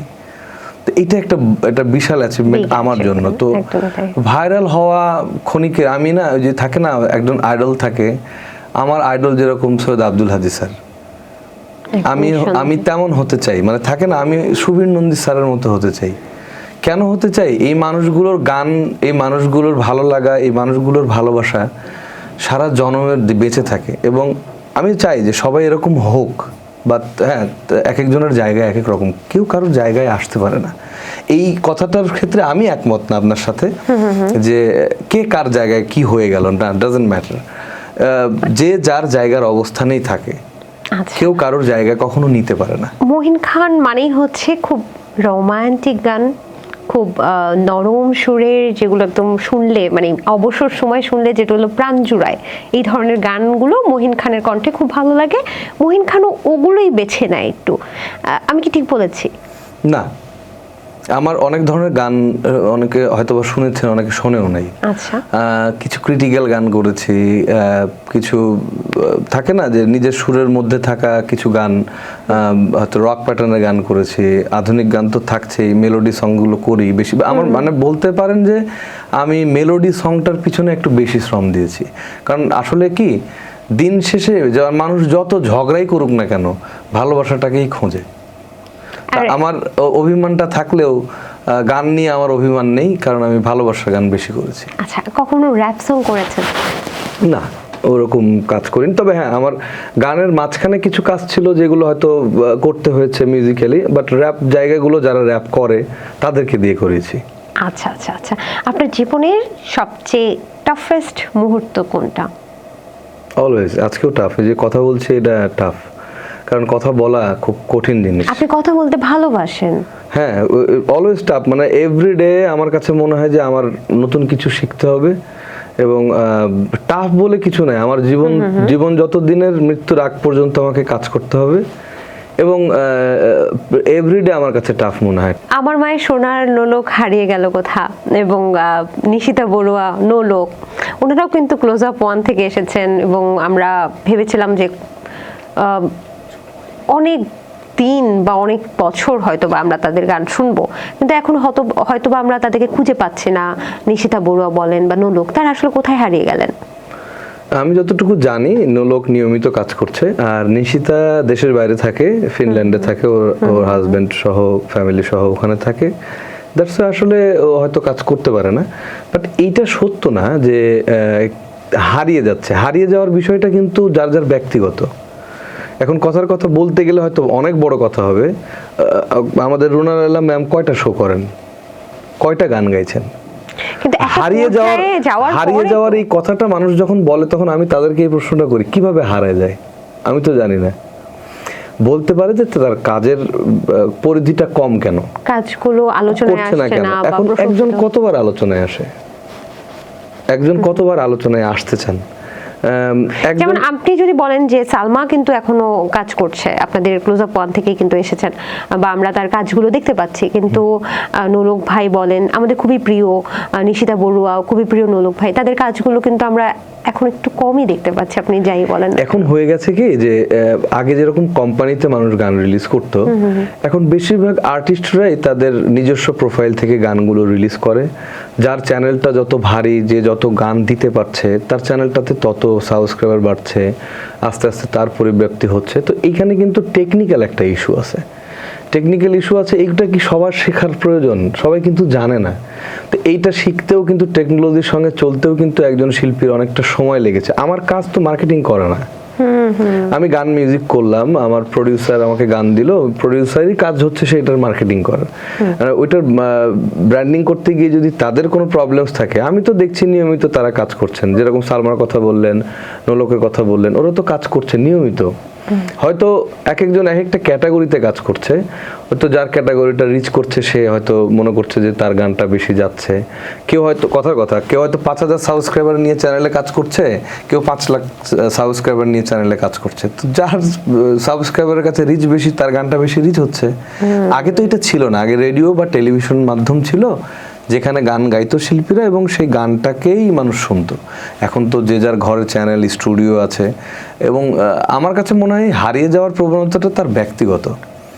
কেউ যদি গান করেন, এত সিরিয়াস হওয়ার কিছু নাই, সে তার সাবলীল ভঙ্গিতে কাজ করে যাক। আমরা তুমি একটা থাকে যে ইনভেস্টমেন্ট, আমি একটা প্রোডাক্ট বিক্রি করব, তো আমাকে ইনভেস্ট করতে হবে। তা আমি যেরকম আমার কাজগুলো নিজের কাজের উদ্যোগে নিয়ে করি, আমার ইনকাম হচ্ছে, আমি সেখান থেকে খরচ করছি। অনেকে এটা করে না, হয়তো এই ক্ষেত্রেই হয়তো বা কিছুটা বাধার সম্মুখীন হতে হয়। আচ্ছা, ওপার বাংলায় আপনি কাজ করেছেন এবং যদি ভুল না করে থাকি রঙ্গন মিউজিকের কিছু কাজই মনে হয় ওপার বাংলায়ও শিল্পীরা করেছেন, বা আপনার মিউজিক ডিরেকশনেও মনে হয় অনেকে কাজ করেছেন ওপার বাংলায়। একটু যদি এই ঘটনাটা বলতেন, কারা কারা কাজ করেছেন, কোন কোন গানে? আমার অভিজ্ঞতার আলোকে যদি বলি যে আমাদের শ্রদ্ধেয় জামাল হোসেন ভাইয়ের লেখা বেশ কিছু গানের আর্কাইভ নিয়ে আমি কাজ করেছি। রঙ্গন মিউজিকটার বলা যায় সিইও উনি কাজ করেছেন এবং উনি লিখতেন। থাকে না যে কিছু কিছু মানুষ বসে বসে কাজ করেন, উনি একজন গ্রেড 1 একজন কর্মকর্তা ছিলেন, লিখতেন। তো ওনার লিখনির ভাবভঙ্গিগুলো আমার ভালো লেগেছিল। তো আমি আস্তে আস্তে আস্তে আস্তে কাজ করতে, সেটা এত বড় আর্কাইভ হবে সেটা ভাবিনি। জামাল ভাইকে স্পেশালি ধন্যবাদ। আর তারই ফলশ্রুত আমি বেশ কিছু কাজ করলাম। আমার সুরে গান গাইলেন ওপার বাংলার কুমার শানুদা, বাহ। আমার সুরে গান গেয়েছেন শুভমিতা দি, ওই পারে আরো গান গেয়েছেন রাঘব চ্যাটার্জি, রূপঙ্কর দা। তো এইগুলোর অভিজ্ঞতা আসলে আলাদা আলাদা। মানে যেহেতু এ দেশের বাহিরে আমি কাজ করেছি এবং তারা ওই বাংলার, আমাদের ওপার বাংলার মানে শিল্পীরা এ দেশের যন্ত্রশিল্পী শিল্পীদেরকে অনেক ভালোবাসেন এবং এটা আমি স্বচক্ষেও দেখেছি। এবং আমার মনে আছে যে আমি শানুদার ভয়েস যখন নিচ্ছিলাম, আমাকে বলে এদিকে আসেন, আমাকে আপনি করে বলছেন। কারণ দাদা আপনি আমাকে তুমি করে বলেন, পারলে তুই বলেন, কোনো সমস্যা নেই। তো বললো না, আগে গানটা তুলে দাও বাবা, আসো। এই যে একজন এত বড় বিগ আর্টিস্টের মানে অ্যাপ্রোচটাই পোলাইট। উনি আমার কাছে পুরো গানটা হারমোনিয়ামে তুলে নিলেন, দেন উনি গান ডেলিভারি করতে গেলেন এবং শেষ পর্যন্ত উনি বললেন যে কোথাও ভুল আছে কিনা বলো। ওনার কাছে আমি কি ভুল ধরবো না, তারপর আমার সুরের যে ক্যাপাবিলিটি ছিল সেগুলো তাকে বলেছি। একই ঘটনা ঘটেছে আমার শুভমিতাদির ক্ষেত্রেও। আচ্ছা, শুভমিতাদিকে গান তখনও পাঠিয়েছি, হয়তো বা উনি তার কাছে গানটা পৌঁছায় নাই।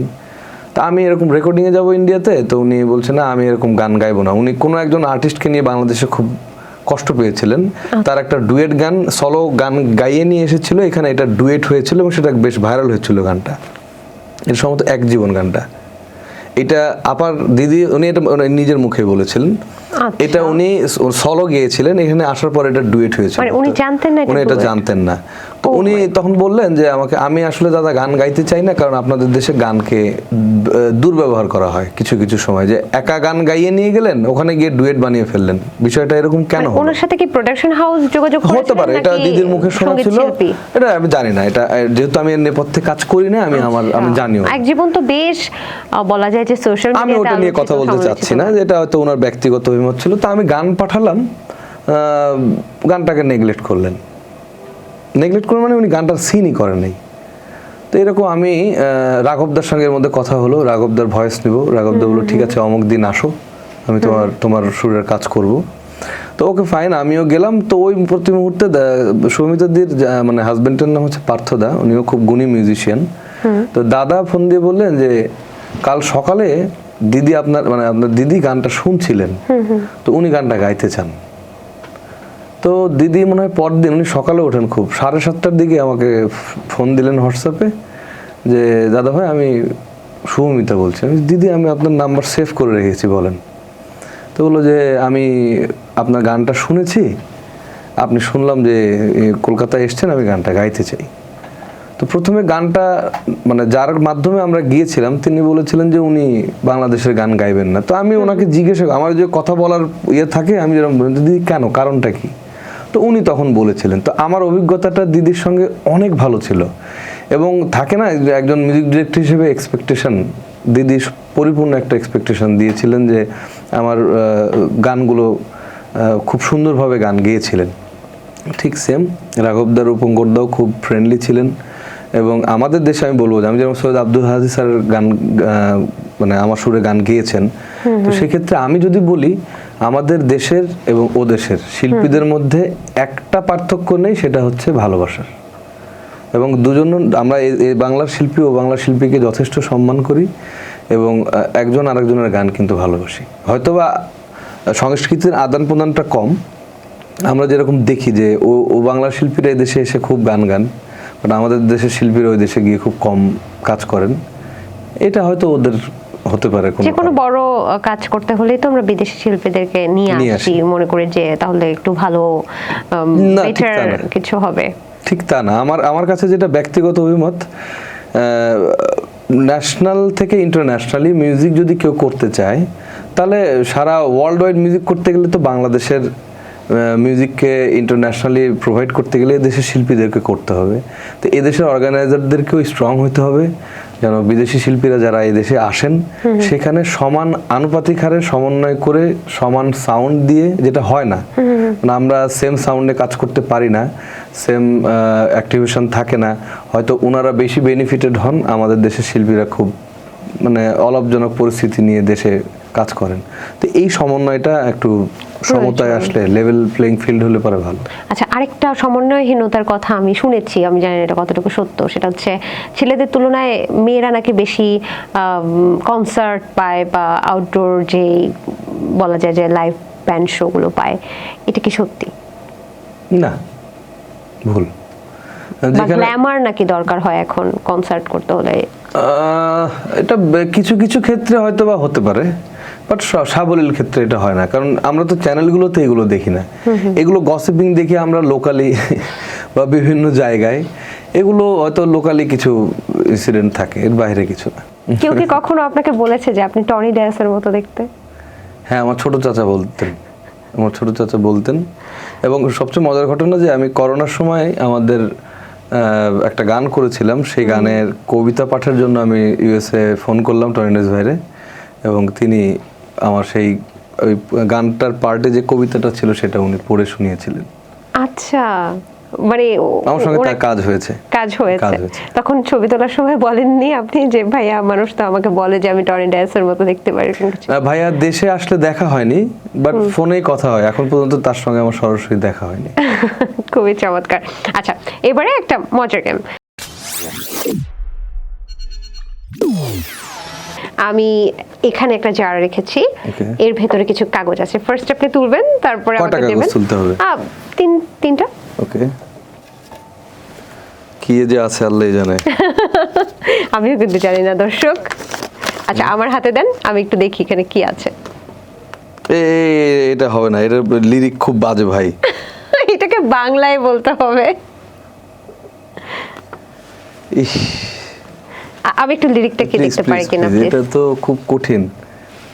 আচ্ছা, কুছ কুছ হোতা হে, সেটাকে বাংলায় গাইতে হবে। আচ্ছা, তো এটা হচ্ছে হিন্দি, সম্ভবত হিন্দিটা লেখা আছে এখানে।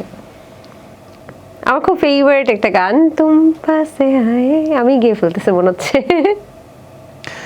মানে বাংলা করতে গেলে কিছু কিছু যেরকম তুম পাসায় ইউ মুস্কুরায়, তুমি পাশে এলে একটু হাসলে, মানে ওয়ার্ডগুলো একটু হয়। তুমনে না জানে কে স্বপ্নে দেখায়, মানে একসাথে ভাইয়া, একসাথে গান, 4টা লাইন হলেই হবে। তুমি পাশে এলে একটু হাসলে, না জানি কি স্বপ্ন তুমি দেখালে। এই তো। ও ওয়াও ভাইয়া, একটা রিকোয়েস্ট থাকবে, আপনি এই কুচকুচ হতে একটা বাংলাটা একটু মানে সত্যি সত্যি কম্পোজিশন করবেন। আপনার ভয়েসে এই গানটা খুবই মানাচ্ছে। Thank you so much, thank you. দ্বিতীয়টা। আল্লাহ, খুব কঠিন কাজ। ইস, কি দিয়েছে আমি জানি না। আচ্ছা, ইউ ক্যান ট্রাই, আমার মনে হয় ঠিকঠাক আছে। এটা মজার জিনিস হয়, মানে এই কিছু কিছু হিন্দি ওয়ার্ডের বাংলা করতে গেলে না মজা লাগে। যে আশিক বানায়, মানে এটা হচ্ছে মানে প্রেমিক বানালো, প্রেমিক বানালো, প্রেমিক বানালে তুমি, এই টাইপের কিছু একটা হবে। তারপরের লাইন, তেরে বিন সুনি নেহি কি, আচ্ছা তেরে বিন প্যাসি প্যাসি নিগাহে, আচ্ছা মানে তুমি ছাড়া খালি খালি লাগে, তুমি ছাড়া ভালো না লাগে, এই টাইপের কিছু আচ্ছা, একটা, মানে এই পুরোটা যদি একবার শোনাতেন। এই যে এরকমই প্রেমিক বানালো, প্রেমিক বানালো, আমি আসলে টিউনটা খুব একটা মাথায় নেই, এরকমই okay okay okay, no problem, that was very fun. And last one. Okay, Allah, ওরে বাপ রে বাপ, মুঝসে শাদি করোগে, রাইট? শাদি করোগে, মানে আমার সাথে বিয়ে করবে, এরকম কিছু নাকি? আমাকে বিয়ে করবে নাকি? এরকম কিছু যে কবে থেকে যৌবন ছুপিয়ে রাখবে, না না না না না, লাস্টে ওইটা বলি কি, মুঝসে শাদি কর, বিয়ে করবে নাকি, বিয়ে করবে নাকি। ভাইয়ের আর কোনো অপশন নাই দেখে মুঝসে কিন্তু বাদ দিয়ে দিয়েছে। No option, no option. Okay, so আরো একটা মজার গেমস খেলবো, তবে তার আগে আমরা কিছু কথা বলে রাখি। আমি যতটুকু জানি যে আপনি নতুনভাবে শিল্পীদের স্বার্থ সংরক্ষণের জন্য কিছু কাজ করে যাচ্ছেন, সে সম্পর্কে যদি আমাদেরকে এই গুড নিউজগুলো জানাতেন। নিশ্চয়ই, এটা একটা বড় প্ল্যাটফর্ম, আমরা কাজ করতে চাচ্ছি বা চাইছি। আমাদের শিল্পী সমাজ আসলেই, ওই যে বললাম না প্রথমে একটা কথার সূত্র ধরে বললাম যে কোনো না কোনো কারণে দলীয়করণের একটা প্রভাবের মধ্যে পড়ে যাই। তা আমরা আসলে একটা মুক্ত শিল্পী সমাজ গড়েছি, যেখানে সব কিছুর ঊর্ধ্বে দেশ। কেউ যেন এখানে ব্যক্তিগত আক্রোশে কাউকে কটাক্ষ না করে, সেটার প্রতি প্রথম দৃষ্টি। এবং আমরা আমাদের বাংলাদেশের শিল্পী সংরক্ষণের জন্য একটা সংস্থা করেছি, যেটার নাম freedom artist society welfare organisation of Bangladesh, short form হচ্ছে ফ্যাসব। তো ফ্যাসবটা নিয়ে আমি অ্যাজ এ প্রেসিডেন্ট, আমাদের সেক্রেটারি আছে মাসুম, আমরা বেশ কিছু কাজ করছি। বেশ কিছু কাজ বলতে, এদেশের গান, আমাদের বাংলাদেশের বাংলা গান কিন্তু এখনো আমাদের রাইটসেই নেই। আমরা যদি বাংলাদেশে কপিরাইট অফিস আছে, বাট ৭১ পরবর্তী বাংলাদেশের বাংলা গান সংরক্ষণের কোনো দায়িত্ব কেউ নেন নাই। আচ্ছা। এবং এই কারণেই আমাদের বাংলাদেশের ডিজিটাল মার্কেটিংয়ের জায়গাটা, গানের ডিজিটাল মার্কেটিংয়ের জায়গাটা অন্য কোনো দেশের কাছে, আমি নাম নিচ্ছি না। এবং যার কারণে আমাদের দেশের গানের বাজারটাকে আমরা বিশ্বের কাছে ভালোভাবে রিপ্রেজেন্ট করতে পারছি না। এবং সেখান থেকে আমাদের দেশের শিল্পীরা শতভাগ রয়্যালিটি বঞ্চিত। শতভাগ, আমি বলছি, আমার কথাটার কোডটা হচ্ছে শতভাগ রয়্যালিটি বঞ্চিত। আমরা চাইছি আমাদের সেই সত্তাটা ফিরে আসুক, এবং সেই লক্ষ্যে আমরা এই মানে আমাদের বর্তমান গভর্নমেন্টের কাছেও এটা আমরা অলরেডি সাবমিট করেছি। এটা একটু সুদূর প্রসারী, এটা প্রায় 2 থেকে 2.5 বছরের একটা সময় লাগবে, বাট আমরা প্রত্যাশা করছি যে আমাদের দেশের রাইটস নিয়ে যেন আমরা এগোতে পারি। খুব দারুণ একটা উদ্যোগ। আচ্ছা, এবার একটা মজার ঘটনা, সেটা হচ্ছে আমি যতটুকু জানি যে প্রথম যখন আপনি ব্যান্ড তৈরি করেন, আপনার ব্যান্ডের নামটাও তো একটু খুব ইন্টারেস্টিং, যদি একটু বলতেন দর্শকদের উদ্দেশ্যে। আমাদের ব্যান্ড হচ্ছে দুষ্ট ছেলের দল, মানে আচ্ছা। শর্ট ফর্ম হচ্ছে ডিসিডি, মুহিন অ্যান্ড ডিসিডি। দুষ্ট ছেলের দল মানে আমাদের মিউজিকের যারা মানুষ, তারা অফ স্ক্রিনে মিউজিকের সময় আমরা যে ফানগুলো করি, যে দুষ্টামিগুলো করি, এটা আসলে একটা গানকে বসে তো স্টাকের মতো কাজ করি না আমরা, এই গল্প করছি, গসিপিং করছি। তো আমাদের ব্যান্ড মেম্বারসগুলো বেশিরভাগ দুষ্ট, তো এই কারণে নাম দিয়েছি দুষ্ট ছেলে। এবং এই দুষ্টু ছেলে দল সম্ভবত যখন শুরু করতে যান বা মডার্ন, আপনার ঘরেও তো আসলে সঙ্গীত আয়োজন চলতো, আমার আমি যতটুকু জানি আঙ্কেলও গান টান করতেন। আব্বা গান করতেন না, ছোট চাচা গান করতেন। ছোট চাচা করতেন এবং আপনার দাদাও করতেন। হ্যাঁ, দাদা। আচ্ছা, তো তখন নাকি যখন আপনারা নতুন ব্যান্ড বা ইনস্ট্রুমেন্টের সাথে পরিচিত হচ্ছিলেন বা চিন্তা করছিলেন ব্যান্ড করবেন, তখন আপনার বাবা নাকি ভাবছিল যে এই ছেলে নষ্ট হয়ে যাচ্ছে এবং কোন কোন ছেলেদের সাথে মিশছে, এটা কি সত্যি কিনা? হ্যাঁ, এটা ট্রু। এটা ট্রু, এর রাজশাহীর ঘটনা।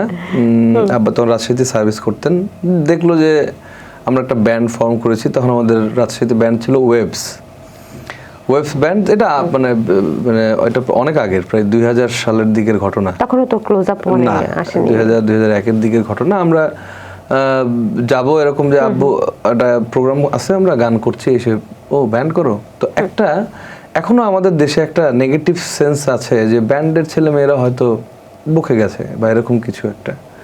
ব্যান্ড তো মিউজিক অর্কেস্ট্রা একটা। আচ্ছা। আমরা সবাই মিলে একটা নাম দেই যে এইটার নাম এই, এইটাই হচ্ছে ব্যান্ড। কিন্তু একটা বাজে ধারণা মানুষের মাঝে যে ব্যান্ড মানে মনে হয় পোলাপানগুলো নষ্ট হয়ে গেছে বা এরকম কিছু একটা। না, এরকম কিছু না। বাট আব্বা আমার ব্যান্ড লিডারকে ডেকে পাঠিয়েছিলেন, টিটো ভাই। উনি এখনো ঢাকা কাজ করছেন, আমার সঙ্গেও আছেন বাংলাদেশ বেতারের সঙ্গীত পরিচালক হিসেবে। আচ্ছা, টিটো ভাই বেস গিটার প্লে করেন, সঙ্গীত পরিচালকও। তো টিটু ভাইকে ডেকে পাঠাইছিলেন যে আসো, গেছেন যথারীতি। তো টিটু ভাই না এমনিতে একটু শুকনা পাতলা, এখনো ওরকম, মানে ওনাকে আমি মনে হয় গত 25 বছর এরকমই দেখছি। কিছু মানুষ থাকে না একটু শুকনো প্রকৃতির, এই তুমি কি কিছু খাওয়াটাও নাকি, ঠিক আছে? তো এরকম একটা প্রশ্ন সম্মুখীন টিটু ভাইয়ের ওই সময় হতে হয়েছিল। বেচারা কি বলেছিল আপনাকে তখন? না, সেটা তো পরবর্তীতে জানতেন বা আব্বু বুঝতে পারছেন, জানছেন। তো এটা আসলে হতেই হয়, এটা এমন কিছু না। আচ্ছা আচ্ছা, খুবই মজার একটা গল্প শুনলাম। এই মুহূর্তে যে বিষয়গুলো আসলে একদম শেষ মুহূর্তে আমরা র্যাপিড ফায়ার এবং কিছু গানের গেমস খেলে শেষ করে দেব। তো আমি আপনাকে কিছু কথা বলবো, শব্দ বলবো, আপনার জাস্ট শুনেই কি মনে হয় বলে ফেলবেন। এসেনশিয়াল। বিয়ে। বিয়ে প্রয়োজন। তেলাপোকা। ভয় পাই না। সুগার। কম খাওয়া উচিত। ট্রাম্প। No comments. সিন্ডিকেট। বাংলাদেশে খুব স্ট্রং। গান। ভালোবাসি। কান্না। ঘৃণা করি। জাস্ট আচ্ছা, এটা শেষ। এবার কিছু মানুষের নাম বলবো, আমরা সেই মানুষগুলোর মতো 2 লাইন জাস্ট তাকে বলে না যে আমরা অভিনয় তো মিমিক্রি করি, কিন্তু তার মতো করে, যেমন বেবি নাজনীন একটা কণ্ঠে গান, বা আমরা জেমস ভাইকে দেখি যে অনেক বলিষ্ঠ কণ্ঠে গান গাওয়া। 2 লাইন তার একটা গান।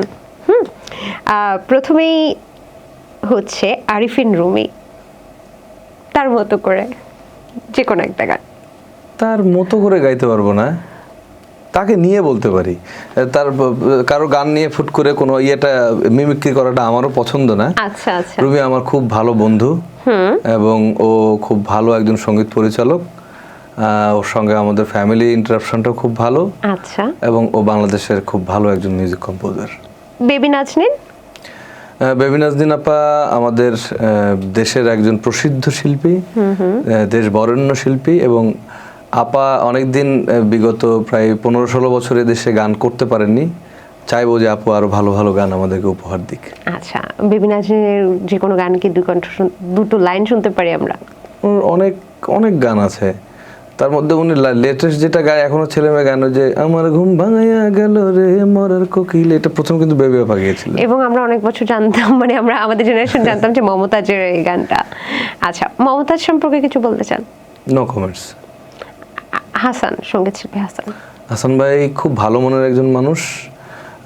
আরকের গান শুনে কিন্তু আমরা আসলে ওই সময় বড় হয়েছেন, ব্যান্ডের কাজ হ্যাঁ। করতাম। টুলু ভাই, হাসান ভাই, পঞ্চম ভাই, ওনারা তো এই সময়ের আসলে প্রথিতযশা মানুষ। এবং হাসান ভাইয়ের অনেক ফেভারিট সং, অনেক অনেক অনেক। সুইটি, আপনার কণ্ঠে শুনতে চাই। সুইটি তুমি আর কেঁদো না, অভিমান করো না, দূরে দূরে থেকো না, ঘুম আসে না, না রে না ঘুম আসে না, না রে না ঘুম আসে না। ওয়াও, মাশাআল্লাহ, খুব সুন্দর। আগুন ভাই। আগুন ভাই আমার ক্যারিয়ারের একটা আশীর্বাদ। আমি জানি, এই কারণেই আপনাকে আগুন ভাইয়ের কথা বলবো। পার্থদা, আমি কয়েকজনের কথা বলি, আমার পার্থদা, পার্থ বড়। আগুন ভাই হচ্ছেন, আমি জানি না ব্যক্তিগত লাইফে ওনাকে কেমন কি দেখেন, অনেকে পাগল বলে, দুষ্টু বলে, বাট আগুন ভাই একটা এত বড় মনের মানুষ, এটা ট্রু। কেউ তার সঙ্গে না মিশলে বুঝতে পারবেন না। আগুন ভাই এই বাংলাদেশের বাংলা গানের বিশেষ করে 90-এর দশকের একটা কিং আমি বলি। উনি একজন কিং, কারণ ওনার গানে যত সালমান শাহ লিপস গেছে প্রত্যেকটা গান সুপারহিট এবং একের পর এক। আমিও আমার রিয়েলিটি শোতে ওনার একটি গান গেয়েছি যেটা আয়ুব বাচ্চু ভাইয়ের সুর ছিল, আমার স্বপ্নগুলো কেন এমন স্বপ্ন হয়। এবং আমার সৌভাগ্য হয়েছে আগুন ভাইয়ের কাছ থেকে আমি গানটা তুলে নিয়েছিলাম এবং উনি নিজে গিটার বাজিয়ে আমাকে গানটা তুলে দিয়েছিলেন। আমরা কি এক লাইন শুনতে পারি? নিশ্চয়ই। আমার স্বপ্নগুলো কেন এমন স্বপ্ন হয়, এমনটা কেন বারে বারে ভেঙে যায়, আমার কবিতাগুলো প্রতিদিন ছন্দ হারায়, তোমার স্মৃতিগুলো প্রতি রাতে আমাকে কাঁদায়। লা লা লা লা লা লা লা লা, তারা রা রা রা, রি রা রা রা রা রা রা রা রা, তারা রা। কি চমৎকার! পার্থ বড়ুয়া। দাদা আমার চোখে একটা লিভিং লিজেন্ড এবং বাংলাদেশের সঙ্গীত অঙ্গনে পার্থ বড়ুয়া দাদার মতো কিছু ব্যক্তিত্বের মানুষের প্রয়োজন বোধ করি এখনো। এবং তিনি বাংলাদেশে একটা অদ্ভুত একটা পরিস্থিতি তৈরি করেছেন বাংলাদেশের বাংলা গানকে নিয়ে। সেটা হচ্ছে এদেশের বাংলা গানকে যেন হারিয়ে না যায়, এর নেপথ্যে দীর্ঘ 18, 19, 20 বছর ধরে কাজ করছেন। দারুণ দারুণ। মনির খান সাংগঠনিক মানুষ, বাংলাদেশের একজন, উনিও একজন লিভিং লিজেন্ড এবং বাংলাদেশের প্রচুর গানের উনি আর্কাইভ করেছেন এবং উনিও বাংলাদেশের একজন প্রথিতযশা মানুষ। আসিফ আকবর আমার বড় ভাই, আমার ভালোবাসার একজন মানুষ, আমার গাইডার, তাকে ভালোবাসি খুব। বড় ভাইয়ের ও প্রিয়া তুমি কোথায়, কি আপনার কণ্ঠে একটু শুনতে পারি? দিলেন। বুকের জমানো ব্যথা কান্নার নোনা জলে, ঢেউ ভাঙে চোখের নদীতে, অন্যের হাত ধরে চলে গেছো দূরে, পারি না তোমায় ভুলে যেতে। ও প্রিয়া, ও প্রিয়া তুমি কোথায়, ও প্রিয়া, ও প্রিয়া তুমি কোথায়। বাহ, খুব চমৎকার। এই সময়কার কিছু নাম বলবো, আপনি এক শব্দে শুধু বিশ্লেষণ করবেন। বালাম এক সুরের শিল্পী, হ্যাঁ, এক সুরের শিল্পী, একটা ধাঁচের। আচ্ছা, হৃদয় খান। ট্রেমেন্ডাস বয়। আচ্ছা, হৃদয় খান কি হারিয়ে গেছেন? না, কাজ করছে। আচ্ছা, আরিফিন রুমি। দুষ্ট, দুষ্ট, অফ স্ক্রিনে অনেক দুষ্ট। এক কথায় যেহেতু বলতে বললাম, এখন তো জানতে ইচ্ছে করছে কি দুষ্টুমি করে। ওর দুষ্টামিটা মানুষ দেখতে পারে না। ও খুব পাগলাটে, খুব বন্ধু সুলভ, একসাথে বসলে কোনো কথা বলতে বাধে না, সবকিছু খুব খোলা মনের মানুষ। আচ্ছা, এবার একটু এই সময়কার, মানে এখনো কাজ করছেন এবং অনেক আগে থেকে কাজ করছেন, গুরু জেমস ভাইকে নিয়ে কিছু বলার নাই। কেন, ওনারা এমন জায়গা তৈরি করেছেন, ওনাদেরকে নিয়ে সমালোচনা করার সাহসও আমার নেই। জেমস ভাই বাংলাদেশের রক গানের ধাঁচটাকে বাংলা গানের সাথে এমনভাবে মিশিয়ে গেছেন যে এদেশে ব্যান্ড গান বা রক গানের যে ধাঁচটা, এখানে জেমস ভাই, আবিব বাচ্চু ভাই ওনারা থাকবেন। বাহ, খুবই চমৎকার। প্রীতম হাসান, কুল বয়, কিউট ছেলে একটা। কিউট, ওকে। ওকে তো ছোট থেকে দেখছি, কারণ ও অনেক ভালোবাসার একটা ছেলে। Habib Wahid, no comments. কারণ ওনার সঙ্গে খুব একটা আমার দেখা হয়নি, কাজও হয়নি। বাহ, বেশ দারুণ। এবার আমরা একদম শেষ মুহূর্তে, এবার একদম লাস্ট গেম। আপনাকে আজকে অনেক মজা মজা গেমস খেলাচ্ছি। আসলে জানি না আমাকে বকা দিচ্ছেন কিনা। সো এখানে যেটা আছে সেটা গেয়ে শোনাতে হবে। সচরাচর আমরা এই গানগুলো মেয়ে কণ্ঠে শুনি বা ছেলে কণ্ঠেও শুনি মাঝে মাঝে, তা আপনার কণ্ঠে শুনতে চাই। ও, এটা তো ইয়ের গান, আমি বাবা মায়ের শত আদরের মিনা কার্টুনের গান। মিনা ছোটবেলায় তো আমরাও শুনেছি। একটু ছেলে কণ্ঠে কেমন লাগতো আমরা একটু শুনতে চাই। মেয়ের জায়গায় ছেলে বলতে পারেন। হ্যাঁ হ্যাঁ, আমি বাবা মায়ের শত আদরের মেয়ে, আমি বড় হই সকলের ভালোবাসা নিয়ে, আমার দু চোখে অনেক স্বপ্ন থাকে। ভাই ছেলে যদি বলতেন, মানে মেয়ে তো ওটা লেখা। ওকে, মিনা যদি ছেলে কণ্ঠে কথা বলতো, মানে মিনার যদি ছেলে ভার্সন থাকতো, যদি রাজু যদি এই গানটা গাইতো কেমন হইতো? আমি বাবা মায়ের শত আদরের ছেলে, আচ্ছা, আমি বড় হই সকলের ভালোবাসা নিয়ে, এই তো। আমারও তো সাথ। কথায় মনে হয় একটু ভুল আছে, আমি যতটুকু জানি, আচ্ছা যাই, যেটুকু জানি সেটুকুই গাইলাম, ভুল না গাই। Thank you so much. তারপর next one please. Next one, এখানে প্রত্যেকটাই মজা লাগবে আপনার, এবং প্রত্যেকটা আপনার ছোটবেলার স্মৃতির সাথে জড়িত। ওকে, ও আচ্ছা, আলিফ লাইলা, আলিফ লাইলা, দেখো সব নতুন কাহিনী, মন ভরে দেয় তার পানি, কত যুগ পেরিয়ে গেছে, নতুন তবু রয়ে গেছে, আলিফ লাইলা, এরকম কিছু একটা হবে। খুব চমৎকার, খুবই সুন্দর হয়েছে। Next one. আজকে যাওয়ার সময় সবাইকে, কি বাবা রে বাবা, ঠাকুমার ঝুলি এইবার খুলবে, শোনো শোনো ঠাকুমা গল্প বলবে, ঠাকুমার ঝুলি খুলবে মজার গল্প, এইটা ভুলে গেছি রে। ঠাকুমার ঝুলি এইবার খুলবে, শোনো শোনো ঠাকুমা গল্প বলবে, টাক টাক টাক টাক। থ্যাংক ইউ, তোমাকে থ্যাংক ইউ। ও গেয়ে দিয়েছে আমার পক্ষ আমি থেকে, আপনাকে আমার পক্ষ থেকে ওকে থ্যাংক ইউ। শুরু বলে যে আমি ভুলে গেছি, এটা সত্যি কথা, এটা ভুলে আচ্ছা ঠিক গেছি। আছে, নো প্রবলেম, তাহলে এটা আমরা রাখছি। আরো একটা, উফ, ওকে, ও এটা ইত্যাদি টাইটেল সং ছিল, রাইট? এবং আমাদের ছোটবেলা মনে হয় এটা শুনে শুনেই কেটেছে এখন এটা, পর্যন্ত। হ্যাঁ হ্যাঁ, এটা ফরিদ ভাইয়ের সুরে, আমাদের প্রয়াত ফরিদ ভাই। পিউ পিউ অবিরাম চুপি চুপি, চেহারাটা পাল্টে সাজে মনে হয়, পাল্টে সাজে বহুরূপী, চেনা তো যায় না তাদের মতি গতি, সমাজের ছোট বড় অসঙ্গতি, এরই নাম ইত্যাদি। ইত্যাদি সুরটা, ইত্যাদি ইত্যাদি ইত্যাদি। ও, আমার মনে হয় যে অনেকেই এই গানটা পছন্দ করেন এবং আপনার কণ্ঠ শুনে তো আরো বেশি পছন্দ করলেন। আমরা অনেক আড্ডা দিলাম, এবং সমাজের বা শিল্পী সত্তার আর কোনো অসঙ্গতি যদি আপনি একদম শেষ মুহূর্তে তুলে ধরতে চান, তাহলে আপনি তুলে ধরতে পারেন শেষ মুহূর্তে কিছু বলা থাকলে। না, আমাদের দেশের প্রেক্ষাপটের যে পরিবর্তন আমরা 71 থেকে 24 পর্যন্ত দেখেছি, আমি চাইবো যে আমাদের বাংলাদেশের যারা বাংলাদেশের শিল্পী, তারা এ দেশের গানের মর্যাদাটা ধরে রাখুন এবং এই দেশটাকে ভালোবাসুন, এ দেশের গান বিদেশের দরবারে তুলে ধরুন। অন্য দেশের গানও এদেশে গান, কোনো সমস্যা নেই, কিন্তু আমাদের দেশীয় শিল্পের গান, দেশের গানগুলো বিশ্বের দরবারে তুলে ধরুন। আচ্ছা আমরা শেষ করব, আপনি ভাবতে থাকেন যে শেষ কোন গানটা। আমি জানি আজকে ভাইয়া আমার সাথে খুব রাগ করছে, না, না, না। অনেকগুলো গান গাইয়ে ফেলেছে। শেষ কোন গানটা আমাদেরকে শোনাবেন আপনার পছন্দ মতো?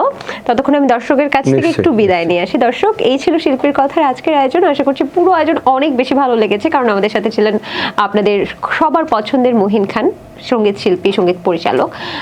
আগামী পর্বে আবারও কোনো সেলিব্রিটি গেস্ট বা কোনো লিভিং লেজেন্ড নিয়ে কিন্তু আমরা হাজির হয়ে যাবো। সে পর্যন্ত ভালো থাকুন, সুস্থ থাকুন। আমার লেখা ও সুরেরই একটি গান কলিজায় লাগে রে, এটা গাইছি। ওকে। দিবানিশি তোরি খোঁজে থাকি সারাক্ষণ, পাগলামি ভরা থাকে দিবি কি না মন। দিবানিশি তোরি খোঁজে থাকি সারাক্ষণ, পাগলামি ভরা থাকে দিবি কি না মন। কলিজায় লাগে রে, কলিজায় লাগে রে, ও কলিজায় লাগে রে, কলিজায় লাগে রে।